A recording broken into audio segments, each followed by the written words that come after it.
नमस्कार, the credible news में आपका स्वागत है। मैं हूं शालिनी। शुरुआत आज की कुछ बड़ी हेडलाइंस के साथ। सपा नेता आजम खान 23 महीने बाद जेल से हुए रिहा। यूपी के सीतापुर में दोनों बेटे लेने पहुंचे कार्यकर्ताओं की 73 गाड़ियों का चालान कटा। बीजेपी सांसद रवि किशन ने नई जीएसटी को लेकर कहा, 3,000 रुपए वाली जैकेट 1,600 रुपए की हो गई, 100 रुपए की चीज 45 रुपए में मिल रही। सपा प्रमुख अखिलेश यादव ने कहा, सपा की सरकार बनने पर आजम खान पर लगे सभी मुकदमे वापस होंगे। टीएमसी के सांसद अभिषेक बनर्जी ने जीएसटी दर घटने पर कहा, जिस दिन भाजपा के पास कोई सीट नहीं रहेगी तब जीएसटी 0 हो जाएगा। राहुल गांधी ने पंजाब दौरे का वीडियो जारी किया, पीएम पर साधा निशाना। राहुल ने कहा, पंजाब में बाढ़ से 20,000 करोड़ का नुकसान हुआ, लेकिन पीएम ने 1,600 करोड़ का राहत पैकेज दिया। फ्रांस समेत 5 देशों ने फिलिस्तीन को मान्यता दी। मैक्रो बोले, ये हमास की हार। यूएन चीफ ने कहा, ये इनाम नहीं अधिकार है। अब वक्त कुछ बड़ी खबरों को परखने का। वोट चोरी और बेरोजगारी पर क्या बोले राहुल गांधी। कांग्रेस नेता राहुल गांधी ने हाल ही में कहा है कि देश में बेरोजगारी और भ्रष्टाचार तब तक बने रहेंगे जब तक कि चुनाव में वोट की चोरी होती रहेगी। उन्होंने कहा कि भारत के युवा अब नौकरी की चोरी और वोट की चोरी दोनों को बर्दाश्त नहीं करेंगे। राहुल गांधी ने अपनी बात को समझाते हुए कहा कि जब कोई सरकार जनता के भरोसे सत्ता में आती है तो उसकी पहली जिम्मेदारी युवाओं को रोजगार देना होता है। लेकिन बीजेपी पर आरोप लगाते हुए उन्होंने कहा कि बीजेपी चुनाव ईमानदारी से नहीं जीतती, बल्कि वो वोट चोरी और संवैधानिक संस्थाओं का गलत इस्तेमाल करके सत्ता में बनी रहती है। राहुल ने कहा कि देश में बेरोजगारी 45 साल के सबसे ऊंचे स्तर पर पहुंच गई है। इसी वजह से नई नौकरियां नहीं मिल रही, भर्ती प्रक्रियाएं खराब हो गई हैं और युवाओं का भविष्य अंधकार में है। उन्होंने पेपर लीक और भर्तियों में भ्रष्टाचार की घटनाओं को भी इसी से जोड़ा। उनका कहना है कि प्रधानमंत्री नरेंद्र मोदी सिर्फ अपने प्रचार और अरबपतियों के फायदे में व्यस्त हैं और युवाओं की उम्मीदों को तोड़ रहे हैं। राहुल गांधी के मुताबिक अब युवा ये समझ चुका है कि ये लड़ाई सिर्फ नौकरियों की नहीं बल्कि वोट चोरी के खिलाफ भी है। उन्होंने कहा कि अब युवा न नौकरी की लूट सहेंगे न वोट की चोरी, और इन दोनों समस्याओं से देश को आजाद करना ही सबसे बड़ी देशभक्ति है। जेल से रिहा होने पर क्या बोले सपा नेता आजम खान। सपा नेता आजम खान 23 महीने बाद सीतापुर जेल से मंगलवार दोपहर रिहा हो गए। आजम खान को 5 दिन पहले हाईकोर्ट ने बियर बार पर कब्जे से जुड़े केस में जमानत दी थी। यह आखिरी मामला था जिसमें उन्हें जमानत मिली। वहीं आज जब आजम खान के दोनों बेटे अदीब और अब्दुल्ला आजम खान उन्हें लेने पहुंचे तो वो 100 गाड़ियों के काफिले के साथ यहां से रामपुर के लिए रवाना हो गए। आजम खान की रिहाई सुबह 9 बजे होनी थी, लेकिन एक केस में 6,000 जुर्माना नहीं भरा गया था। 10 बजे कोर्ट खुलने पर यह रकम जमा हुई। इसके बाद 12:30 बजे उनकी रिहाई हुई। कोर्ट से निकलने के बाद सपा नेता आजम खान ने क्या कुछ कहा और साथ ही में बीएसपी पार्टी में जाने को लेकर उन्होंने क्या कुछ मीडिया से बोला, सुनिए सर आप। उनका बहुत शुक्रिया, सबका बहुत शुक्रिया, बहुत सी दुआएं उनके लिए। सर अभी बहुत सारी स्पेकुलेशन चल रहे थे कि बीएसपी ज्वाइन करने के बाद तमाम स्पेकुलेशन चल रहे थे, इस पर क्या कहना चाहेंगे? देखिए, ये तो वही लोग बताएंगे जो एक्सपेक्टेशन, वो क्या कहा आपने, जो लोग अनुमान लगा रहे हैं वही लोग बता पाएंगे। मैं तो सर अभी अखिलेश यादव ने भी कहा, क्योंकि जेल में किसी से मुलाकात नहीं होती थी, फोन करने की भी मुझे इजाजत नहीं थी, कोई राब्ता हो ही नहीं पाता था किसी से।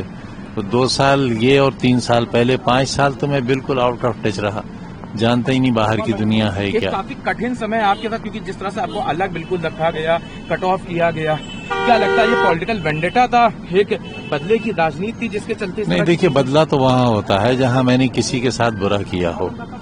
मैंने तो दुश्मनों के साथ भी बहुत अच्छा सलूक किया। पूरी सरकार में कोई ये कह ही नहीं सकते कि मेरे कलम से किसी के साथ नाइंसाफी हुई हो। सर अभी अखिलेश यादव ने कहा कि आपके ऊपर जो भी मुकदमे सरकार बनते ही सब वापस लिए जाएंगे, आपको स्वागत कर रहे हैं। अभी लखनऊ में उन्होंने कहा,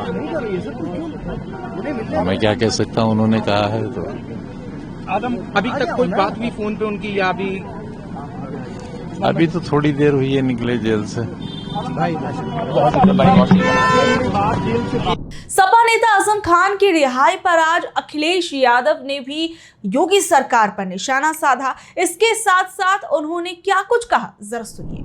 और आज ही हम लोग देख रहे हैं कि समाजवादी पार्टी के नेता आदरणीय आजम खान साहब उनकी भी रिहाई हो चुकी है।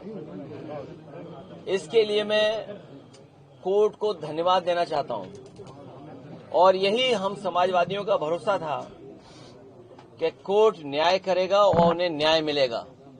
हमें उम्मीद है कि आने वाले समय में एक भी झूठा मुकदमा या इस तरह का सरकार जो लगातार भारतीय जनता पार्टी की और वहां का विधायक, खासकर जो रामपुर का विधायक, वो भारतीय जनता पार्टी के लोग मिलकर के और एक ऐसा अधिकारी जिसको एक्सटेंशन पे एक्सटेंशन पे एक्सटेंशन पे एक्सटेंशन पे एक्सटेंशन कम बोला है मैंने, लगातार मिला है, वो अन्याय नहीं करेंगे।